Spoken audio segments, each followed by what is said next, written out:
Hello, everybody, and welcome again to Jed Talks, Jackie D in conversation. And today I have with me a dear friend that I haven't seen now for a while because of the situation.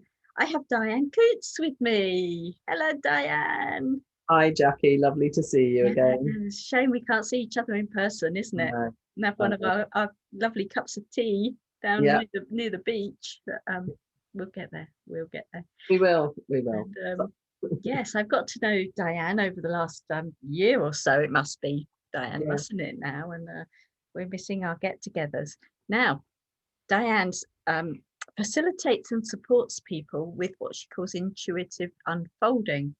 And it's quite fascinating. We've just been in conversation here about how that works, how it all comes together, which includes her using her shamanic toolbox and singing. And I didn't know Diane could sing, so I'm looking forward to hearing this at some point. Maybe not today, but we'll get her singing. And she uses a lot of sound healing with tuning forks and all of that sort of thing. And another project she's stepping into is Transition Doula. So I'm not going to say any more. I'm going to pass over to Diane and let her tell you all about it. So over to you, Diane. What could you tell us about your intuitive unfolding? yeah. Thanks, Jackie. So I've been working with people for, well, several decades, shall we say now, in all sorts of ways. And over the years, I've picked up lots of tools along the way. And, it's been in different environments. So sometimes more of a sort of coaching support type thing, other times more of an actual healing, where people come to me as clients and want support with particular issues and challenges they may be having. And over the time, it's like the world. Yeah, I love the universe. It does this to me, and it kind of unfolds things for me. It kind of shows me, oh well, if you do something like this, and I'll do, oh okay, let's try that, and of course I do it, and it's like, oh that worked. Oh okay, yeah, let's do this. Oh okay, yeah, and then somebody else will come along and they'll present with something else, and over time these words just came to me. Oh, it's all about intuitive unfolding. It's, I follow my intuition, and that's how I'm working, and and life's unfolding for me, doing and helping people, supporting them through whatever it might be that they're going through. And then it's also that's what's going on for them as well, that Yeah, they're actually, yeah, that it's unfolding for them, so it might be, a few years ago, maybe they had a challenge with something and they went and saw someone to help them with, I don't know, a sore shoulder or something, and then now they've come up with something else and they've found their way to my door, and you just never know what people are going to present with. And it's lovely. And it's always fascinating to see what comes up and to work with them. And I do trust my intuition. A quote from somebody I know really well, a good friend of mine, he said that I'm the most intuitive person that he knows. And it's not really that it's not that I've got a stronger intuition. It's just that I trust it. I really have learned to trust it. And that's something that I feel is very important for me and the way that I work with people. I trust my inner guidance. Yeah, and I think that's very much a learning curve, perhaps for a lot of us. Whenever I followed my intuition, it sometimes landed me in hot water, but Yeah, I've learned to trust, because when you come out the other side and everything unfolds, it yeah, was it was the way it was meant to happen, and then as you say, you build that trust, don't you, that yeah, your intuition is correct, and start to absolutely. follow it. So yeah. Yeah, yeah. So that's a little bit about where intuitive unfolding words come from. So yeah, so about 20 odd years ago, I went on a journey within myself to work out what was the path that I was following, in terms of spirituality, because I kind of thought, well, there's something there. And that's when I discovered that I was on this shamanic path. And so, that was just ultimately, it was by reading one book And I kept looking at these words, thought the words aren't right in terms of the labels, but that's because it was a particular form of shamanism, and obviously I don't recognize those.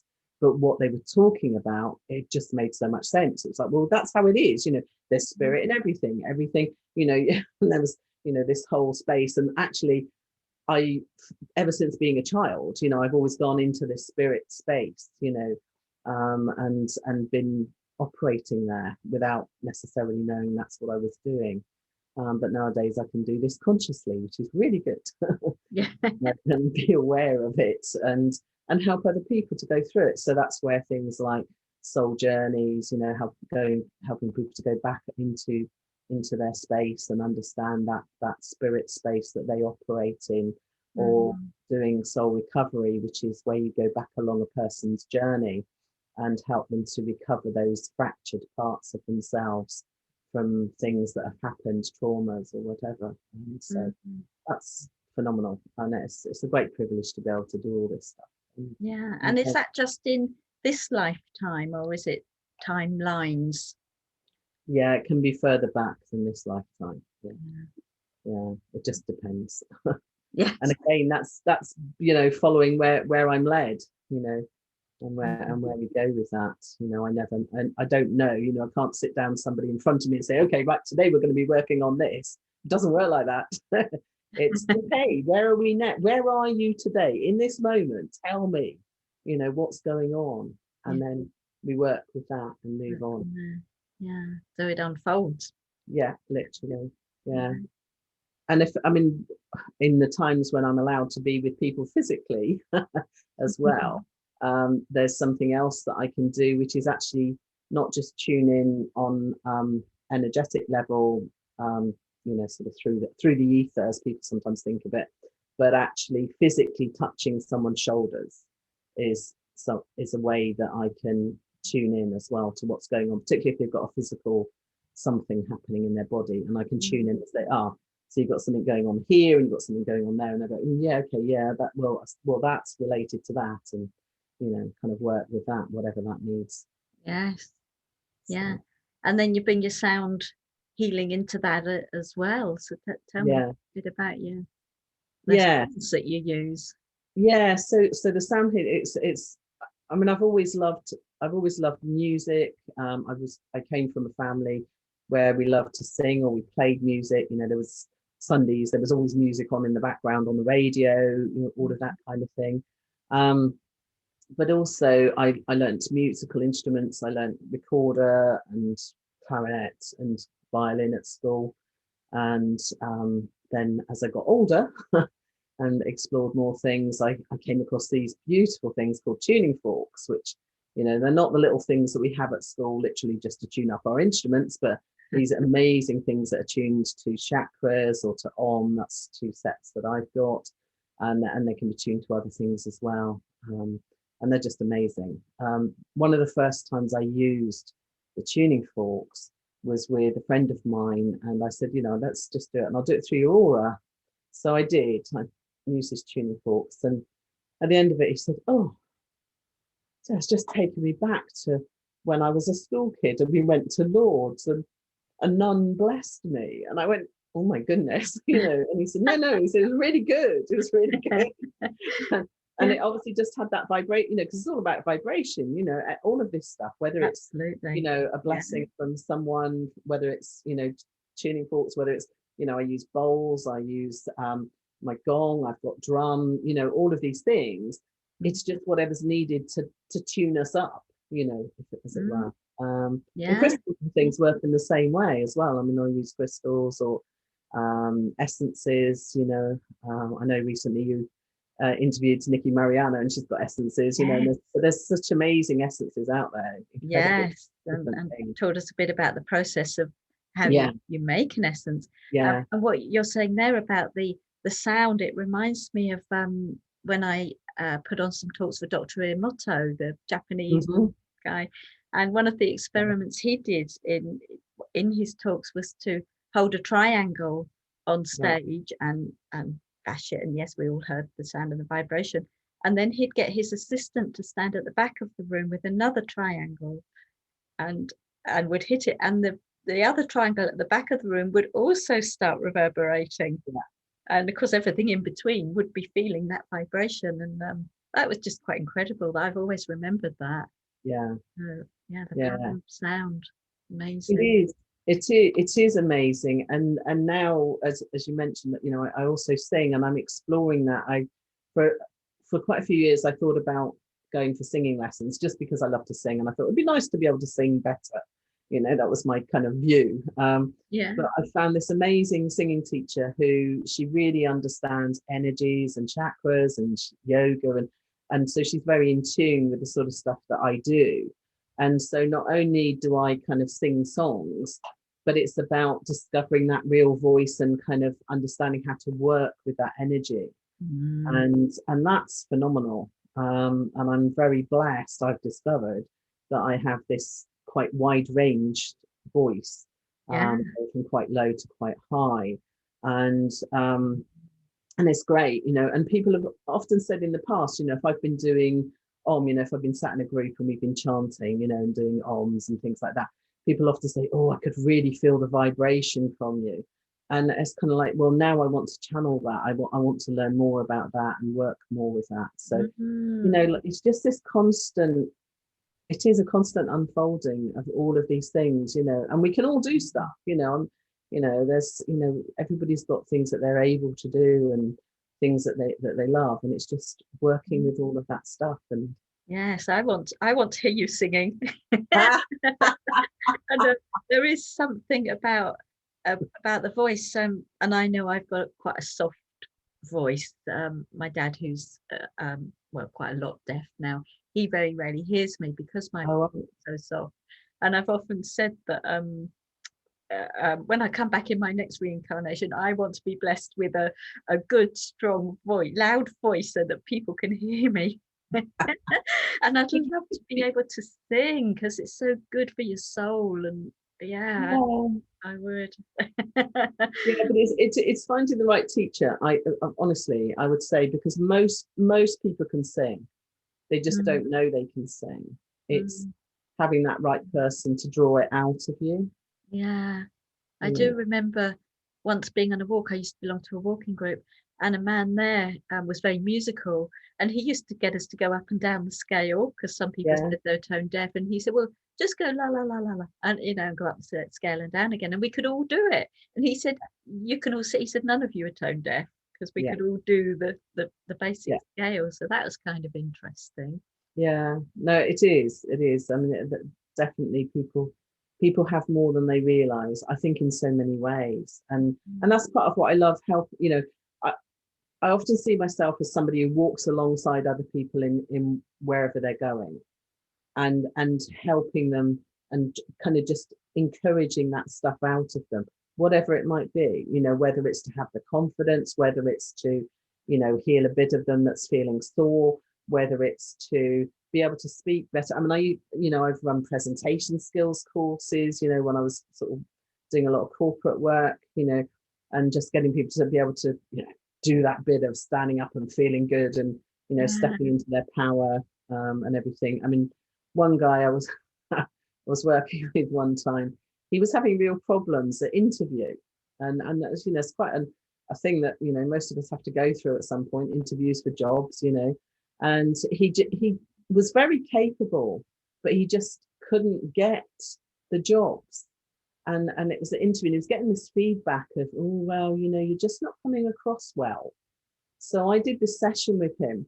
And so again, this is, you know, following the person, you know, and so I said, okay, let's just do a mock interview. So I asked a few questions just to see how he was responding. And he was very much kind of down, and he would look down, and, you know, he was obviously quite uncomfortable. Yeah.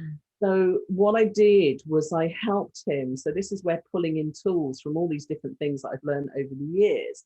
So what I did was I got him to stand up, and I said, okay, tell me, when do you feel most empowered, or, you know, something good, you know?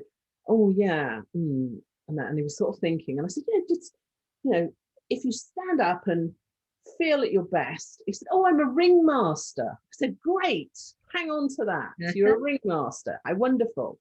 And so I said, what's your favorite football team? And so he said, and I said, right, well, what color do they wear? Blue. I said, right, so you're a ringmaster in blue. Okay, so he stood there, and you could just see him growing into this stuff. And so we did some rehearsal and played. I mean, for me, my number one thing is I want to have fun, and I want other people to have fun. So we were having fun playing with this. Yeah. And so that's what was going on. And so then I said, okay, so next time you walk in to an interview, you are the ringmaster dressed in blue. Mm-hmm. And that's what he had. And next job, of course, he got it. He got it, yeah, because he could bring that confidence through. Absolutely. Just by that bit of he remembered the feeling. Yeah, exactly. Him into the interview. Yeah. Yeah. And so sometimes it's as simple as that, you know, that's a kind of a coaching thing, you know, just helping people in that way. But other times it could be something quite deep. So another time I was with someone, we were just catching up, having a coffee, and we were chatting away about something. He said, oh, I just feel, I don't know, I just feel like I just need some energy. And as I sat there and I was just feeling into his energy and what he was saying, I said, okay, let's just go from here. Obviously we couldn't do it in the cafe. So we went back to my home, and I had a room there that I used for therapy stuff. And so I got out my drum, and I said, okay, I just wanted to, you know, just feel into this drumming. And so I was just drumming and follow again. I get led, you know, that my intuition follow, you know, I can sense what the other person's energy is doing. And so then I'm drumming with that and, you know, moving it. So then at the end of it, he said, I've no idea what you've just done. He said, I feel like one of those bunnies, you know, the Energizer bunnies. He said, I've got to go, because I feel like I've got to get out of here, and I've just got to get on with the things that I've got to get on with. And that was it. It was just like, boom, you know, and that was drum. That was what drum did. She, you know, I've got two beautiful drums, and that was my female drum. She's called Running Deer Heart, and she was, that was it. She just, whoo, off he went. So immediate response. Wow. Yeah. And the other thing you're now stepping into is the transition doula. What can you tell us about that? Right. Yeah. So a number of years ago, I came across doula, and people often think there's either birth doula or end of life doula. That's kind of how they've presented, if you like, quite a while. So I did at that time look around and couldn't find someone to work with, and I thought, no, this is obviously not meant for me. And then last year, during the first lockdown, I was involved in helping to write a book. I wrote a chapter for a book, and at the end of writing my chapter, I realized that now's the time for me to do this doula thing. So I thought, okay, well, obviously I've got to go and look for whoever I'm going to study with and do the stuff with. So I reached out to my network, found a person, a lovely lady called Alexandra, and that's what I started, you know. So last year, attended a workshop that where we're beginning to do this stuff, and then now I'm just working on it all. And so I'm just going through and studying. So you kind of have to go through your own journey of stuff and discovery about yourself, and that's to do with ancestry. It's to do with the land that you come from, you know, where the land that you belong to, and various other things as well. And so it's a great process, you know, just to go through for myself. But as I've been starting to work with this, I've realized that it's not just about end of life for me, it's that whole transition. So anything can be the end of a chapter, you know. So I've worked with people for a long time going through career changes, you know, they've gone through a redundancy or redeployment and stuff. And that for some people can be devastating. It's certainly an end of a chapter, you know, if you're leaving somewhere you've worked for a while, leaving the people and all of that kind of thing. So I see myself using the same sitting with and being with, because that's a lot of what, you know, doula work's about. It's just about, again, being with that person in the place where they're at. And I guess divorce would fit with that as well, because that's something ending and a different life beginning. Absolutely. Like, or even things, you know, like, you know, if somebody's got some kind of diagnosis with a medical condition, for example, you know, that's maybe an end, you know, maybe they've got to have an amputation, you know, those sorts of things that people go, oh, you know, Life my change. life will, you know, never going to be the same. You know, it's a real change. It's another, and it is, it's that changing and that letting go and then moving forwards. And this is where I see sort of using some of the shamanic stuff as well, because there's a lot of stuff in shamanism around creating your own ceremony. So helping people to create ceremony around the chapter that's you know, that's going, and the new chapter that you're entering into. So that's quite exciting. Yes. Yes, Nice to talk about it, actually. We go through lots of transitions in life as well, don't we? And honoring that particular phase as you step into the next one. Wow, there's so much there, Diane. And what's come to mind as we were talking there, especially about the singing, because I am going to hear you sing at some stage, and it's put me in mind of something I found out about Adele, the singer Adele. That she's got, there are very few people that have got a sort of resonance to their voice that can actually shift your brain waves. And she's one of them. It sort of speaks to your soul, which is perhaps why she's so popular. And I've got a feeling you're going to have that sort of voice. So I can't wait to hear you sing. Well, there we go. There we go. So we'll work on that. Perhaps I'll have a conversation that won't be a conversation. It will be a singing. Okay, that'd be fun. That'd be fun. I look forward to that. So if you've enjoyed some of what Diane has had to talk about today, then you do get in touch. I'll put details under the post as usual, and don't forget to tune into the next one, which will be coming along very soon. So my thanks to you, Diane, and as soon as we're let out again, we'll get down to the beach and have that cup of coffee again. So, thanks a lot, Jackie. Thank you so much for joining me. And tune in next time. Bye for now. Bye.